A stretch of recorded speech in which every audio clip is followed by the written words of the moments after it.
हमनी ए बात पर विश्वास करनी जा कि ए दुनिया में जे भी जन्म लिहल ओकरा के मुए के बा। लेकिन ए सच से रउआ लोग अनजान होखब जा कि सब मुअल लोग एक बार फिर जिंदा होखी हैं। अगर रउआ जाने चाहतानी कि काहे और कैसे, तो आई रउआ ए अध्ययन में हमनी के संगे जुड़ जाई।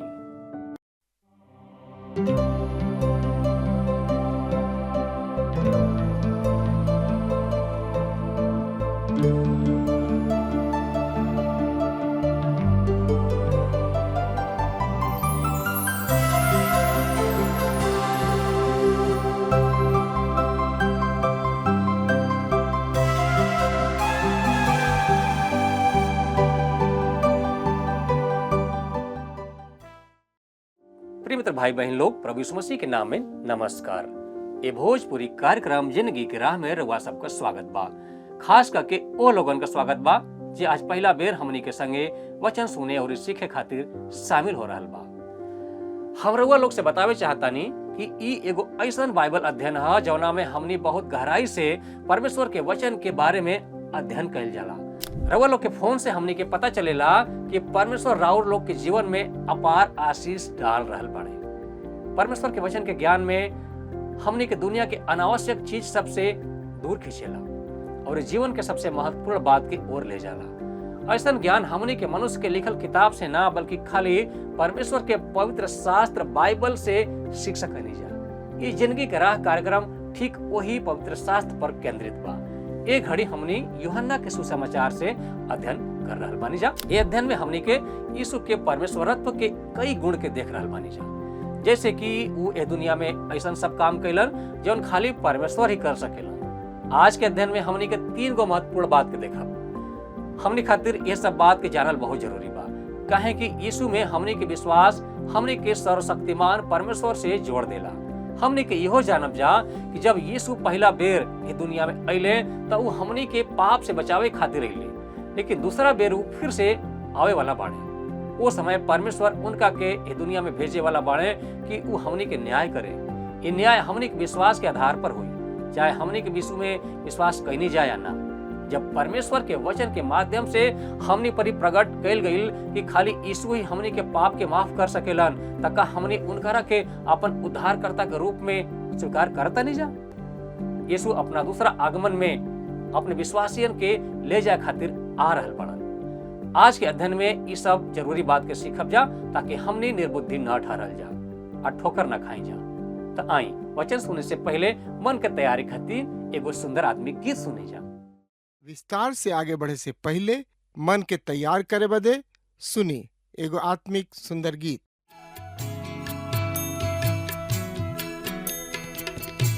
यीशु के शरणवा में शांति मिली है भाई, यीशु के आराधना में मन दा लगाई, यीशु के आराधना मन दा लगाई, यीशु के आराधना में।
अंधविश्वास में फंस के परमेश्वर के छोड़ देला।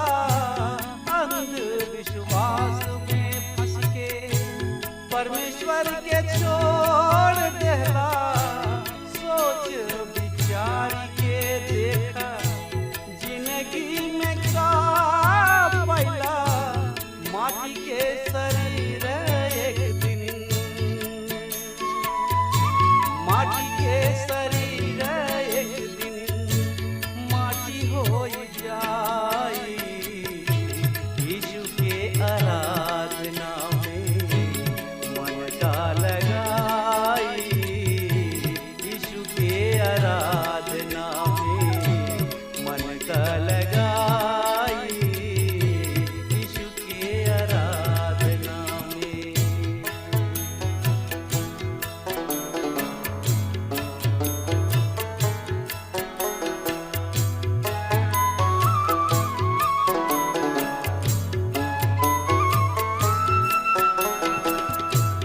देवे के परी एक दिन जिंदगी के लेखा। देवे के परी, देवे के परी, देवे के परी एक दिन जिंदगी के लेखा। पाप अधर्म के आपन कर्मवा के देखा। पाप अधर्म के आपन कर्मवा के देखा। बाप पूत हित नाथ, बाप पूत हित नाथ केहू ना बचाई। यीशु के शरणवा में शांति मिली है भाई। यीशु के आराधना में मन का लगाई। यीशु के आराधना में।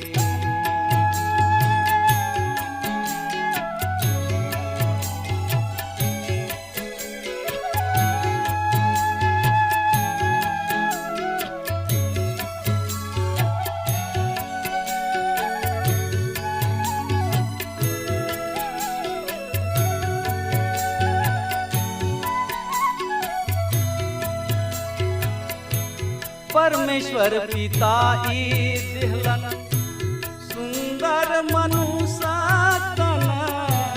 परमेश्वर पिता ई दिहलन सुंदर मनुष्य तन।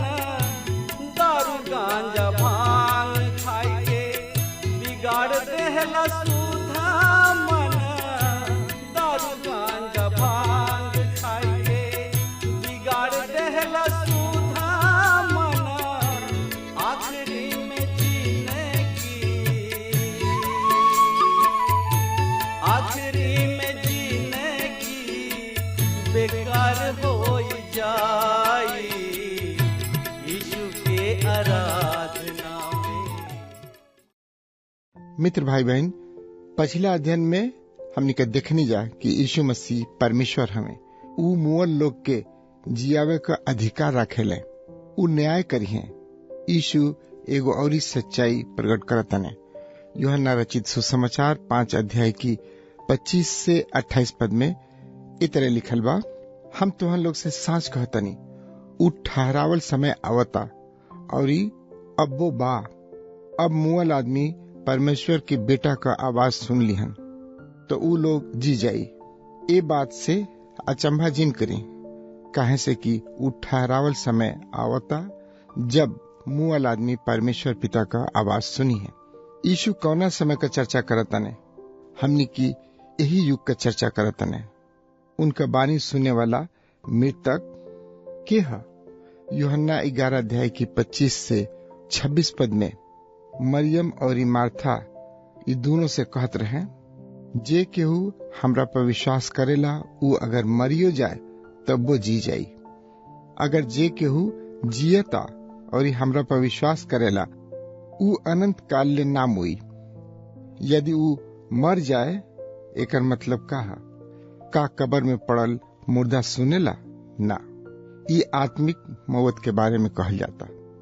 निसंदेह उस समय आई जब मृतक उनकर वाणी सुनी है, मगर ए युग में आत्मिक रूप से मुअल लोग उनकर वाणी सुनी है और जी हैं। पौलुस इफुसुस की विश्वासिन के लिखले कि ऊ पहले अपराध में और पाप में मरल रहने, सबका यह दशा है। और जे मसीह का वचन सुनेला और उनकरी भेजे वाला में विश्वास ले आवेला, ओकरी लगे अनंत जिंदगी बा। ऊ आत्मिक मौत से जिंदगी में घुसेला। ऐसे यह ऊ समय है जब यीशु आत्मिक अनंत जिंदगी देले, और दूसर का समय ऊ होखी जब ऊ कब्रन में से मुअल लोग के जिये हैं। यूहन्ना रचित सुसमाचार 5 अध्याय की 26 और 27 पद में लिखल बा, जैसे परमेश्वर पिता में जिंदगी बा, वही तरह पुत्र में भी जिंदगी बा। परमेश्वर पिता पुत्र के भी ये अधिकार देले बड़न कि आपन जिंदगी राखस। परमेश्वर पिता उनका के न्याय करे के भी अधिकार देले बड़न, काहे से कि ऊ मनुष्य का बेटा हवे। मनुष्य में जिंदगी बा और ऊ जिंदगी देवेलन। परमेश्वर पिता उनका के न्याय करे को भी अधिकार देले बड़न, मगर ऊ अभी न्याय ना करी है। न्याय करे ऊ फिर से आई है। ओ घड़ी कब्र में मुर्दा सब भी उनका वाणी सुनी है। यूहन्ना 5 अध्याय की 28 और 29 पद में लिखल बा, एह बात से चिहाई जिन, काहे से कि ऊ ठहरावल समय आवता जब सगरी मुअल आदमी परमेश्वर पिता का आवाज सुनी है। आवाज सुनते ई लोग कब्र में से जी उठी हैं। जे भलाई कैले बा ऊ लोग जी जाई और जिंदगी पाई, और जमन लोग दुष्टता का काम कैले बा ऊ लोग भी जी मगर दंड पाई। ए जो दुगो पुनरुत्थान का वर्णन बा। प्रकाशित वाक्य की पुस्तक में ई एकदम साफ बा। अध्याय 20 की 4 से 6 पद में लिखल बा, पहले पुनरुत्थान का वर्णन बा, और ये अध्याय 20 11 से 15 पद में दूसरा पुनरुत्थान का उल्लेख बा।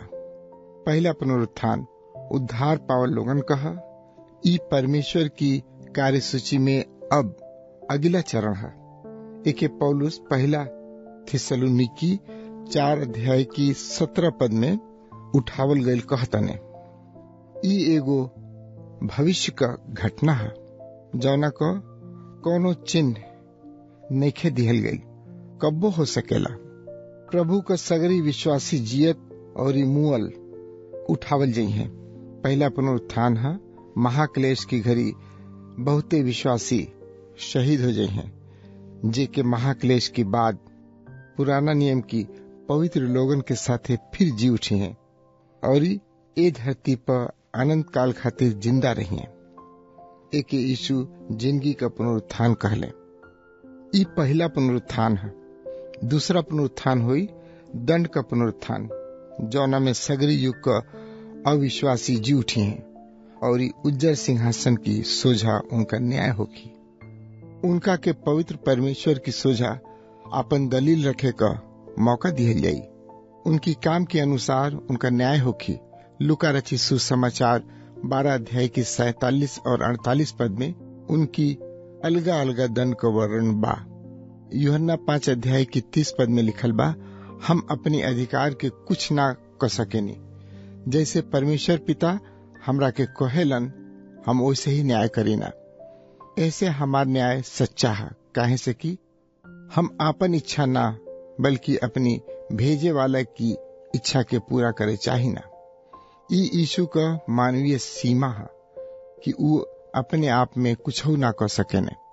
हमनी में पुरनका स्वभाव बा जवन की परमेश्वर का आज्ञाकारी ना है बल्कि परमेश्वर का विरोधी है। यही कारण से प्रभु निकोदेमुस से कहले कि ओके नया जन्म पावल जरूरी बा। यूहन्ना 3 अध्याय की 6 पद में लिखल बा, जे शरीर से जन्मल बा उ शरीर है और जे आत्मा से जन्मल बा उ आत्मा है। मित्र भाई बहन, हमनी के नया जन्म लिहल जरूरी है, काहे कि हमनी का पुराना स्वभाव सुधारल ना जा सकेला। वो आदम की पतन से ही विरोधी है। प्रभु यीशु अपनी दावा का प्रमाण देता ने। यूहन्ना 5 अध्याय की 31 से 32 पद में लिखल बा, बाकी हम अपन गवाही अपने से दी तो सब हमार गवाही साच ना मन है। एगो औरी बाड़न जे हमार गवाही देलन और जानतनी कि वो हमारी बारे में साच गवाही देलन। मित्र भाई बहन, पुराना व्यवस्था में 2 या 3 गवाहन की गवाही से कोनो बात के सही मानल जात रहे। मनुष्य का आपन गवाही ना मानल जाला।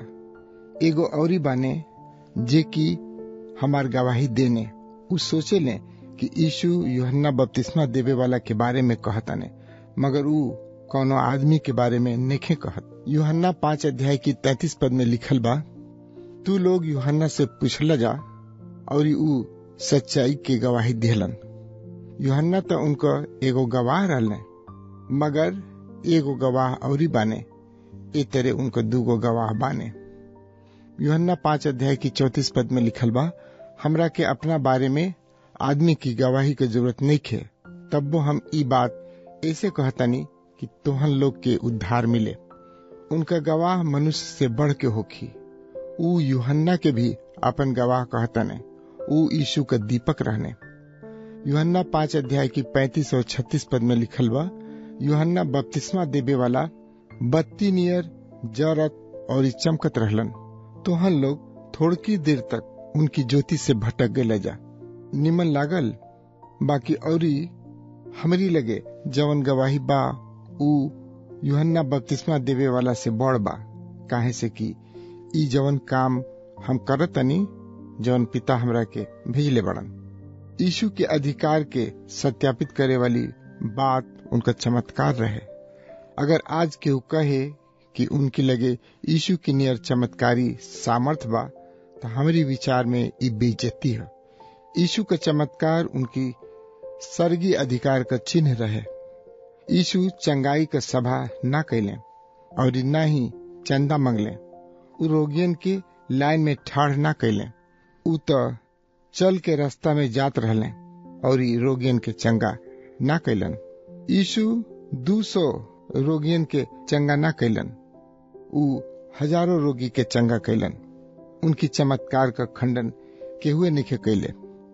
ई तो सदियों बाद हजारों मील दूर नाम कमाए खातिर विद्वान लोग ऐसा विचार प्रकट कैले कि यीशु चमत्कार ना कैले, मगर उसे कुछ सिद्ध ना होखेला। यीशु का चमत्कार उनका गवाह रहले कि ऊ पिता की ओर से आयल रहने। यूहन्ना 5 अध्याय की 37 से लेकर के 39 पद में ए तरह लिखल बा, परमेश्वर पिता जे हमरा के भेजले बाड़न उहे हमार गवाही देले बाड़न। तो हम लोग कब्बो उनकर आवाज नैखा जा सुन ले और ना उनका रूप देखले बड़ा जा। तो हम लोग उनका भेजे वाला पर विश्वास नैखा करत, यही से तो हम लोग उनका वचन के अपना मन में स्थिर नैखा राखत। तो हम लोग पवित्र शास्त्र में खोजेला और ऊ समझेला कि उमे तो हम लोग के अनंत जिंदगी मिली, और यह पवित्र शास्त्र हमरा बारे में बतावेला। यीशु की कहे का मतलब ई ना है कि उनका के धर्म शास्त्र में खोजा। ऊ कहता ने कि अगर केहू धर्म शास्त्र में अनंत जिंदगी को खोज करी तो यीशु के ही पाई। मित्र भाई बहन, आपकी खोज में धर्म शास्त्र में यीशु के भेटाए के चाहिए, नहीं तो आपका खोज बेकार है। यूहन्ना 5 अध्याय की 40 और 41 पद में लिखल बा, तब्बो तो हम लोग जिंदगी पावे खातिर हमरी लगे आवे नहीं खजा चाहत। हम आदमी से बड़ाई ना चाहिना। धर्म शास्त्र यीशु का गवाही देला, मगर धर्म गुरु ओके माने लेना ऊ यीशु के स्वीकार ना करेले। यूहन्ना 5 अध्याय की 42 और 43 पद में लिखल बा, हम जानत नहीं कि तोहन लोग के मन में परमेश्वर पिता का प्रेम नहीं खे। हम अपनी परमेश्वर पिता की नाम से आयल बनी, तब्बो तोहन लोग हमरा के ग्रहण नहीं खजा करत। बाकी केहू औरी कौनो आदमी अपना नाम से आवे तो तोहन लोग ओकरा के ग्रहण क ले बजा। ख्रिस्ट विरोधी अपनी नाम से आई और संसार ओके स्वीकार करी। ऊ अपनी पहचान के द्वारा सबकरा के मूर्ख बनाई। यूहन्ना 5 अध्याय की 44 पद में लिखल बा, तो हम लोग दूसरा से आदर चाहता रजा और वो आदर के न चाहे लजा जौन परमेश्वर पिता की ओर से मिलेला। तब तो हम लोग हमारी बात पर कैसे विश्वास करबा। वो चाहत रहले कि लोग उनका के सराहस, परमेश्वर के खुश करे खातिर मन में कामना ना रहे। आजो कलीसिया का यह प्रवृत्ति बा कि लोगन से तारीफ सुने, ऐसे वो परमेश्वर के वचन की सत्य के प्रकाशित ना करेले। वो आदर जौन परमेश्वर की ओर से बा नइखे चाहत।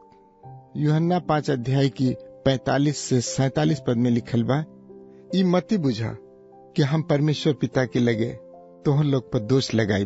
तोहन लोग पर दोष लगावे वाला मूसा हमें, जिनका पर तोहन लोग भरोसा कैले बाड़ा। बाकी तोहन लोग मूसा पर भरोसा करे लग बजा। हमारियो बात पर विश्वास करा, काहे से कि मूसा हमारी बारे में लिखले बाड़े। बाकी तोहन लोग मूसा के पवित्र शास्त्र में लिखल बात पर विश्वास नहीं करत, तो हमारी बात पर तोहन लोग कैसे विश्वास करबा। मित्र भाई बहन, ई एगो खास बात है। पंच ग्रंथ में यीशु का चर्चा कइल गइल बा।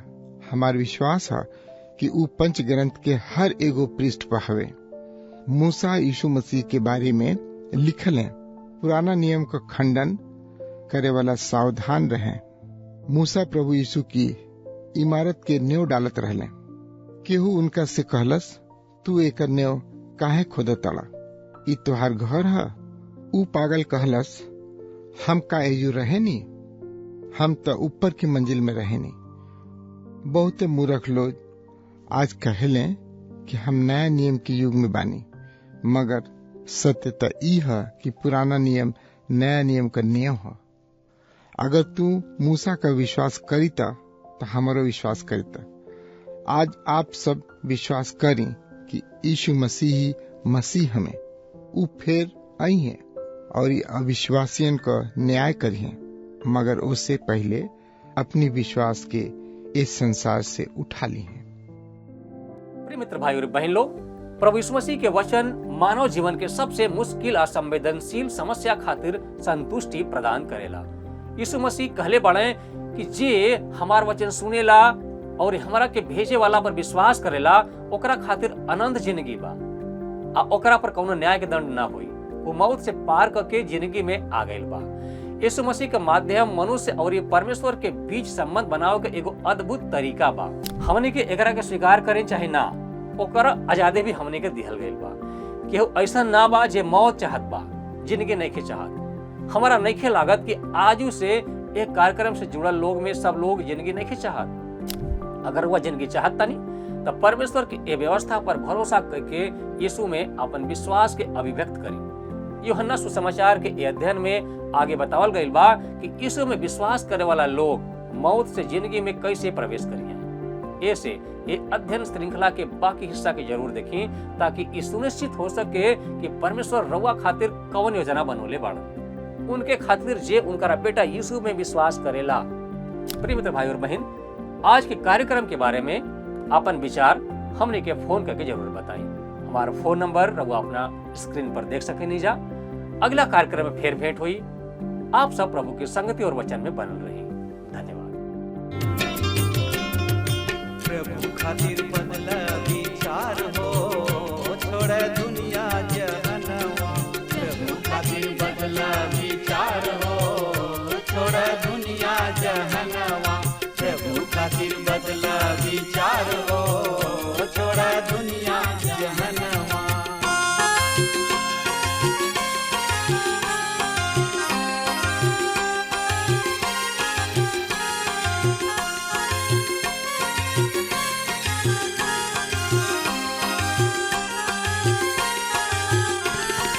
मनवा बदल बात बड़ा सुख पैबा।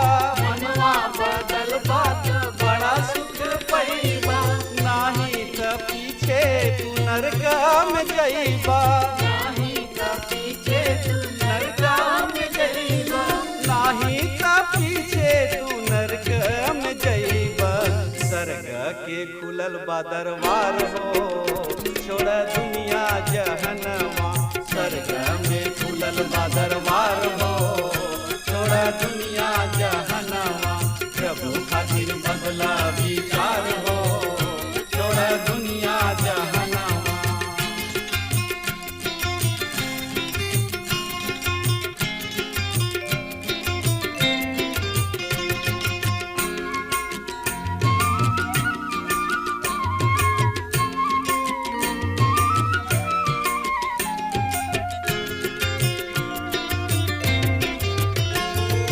जे बाटे दुनिया में पाप से बा भरल, जे बाटे दुनिया में पाप से बा भरल, बिन यीशु नाम के केहू न तरल, बिन यीशु नाम के केहू न तरल, बिन यीशु नाम के केहू न तरल। यीशु नाम से बाटे उद्धार हो। छोड़ा दुनिया जहनवा, यीशु नाम से बाटे उद्धार हो। छोड़ा दुनिया जहनवा, प्रभु खातिर बदला विचार हो। छोड़ा दुनिया जहनवा।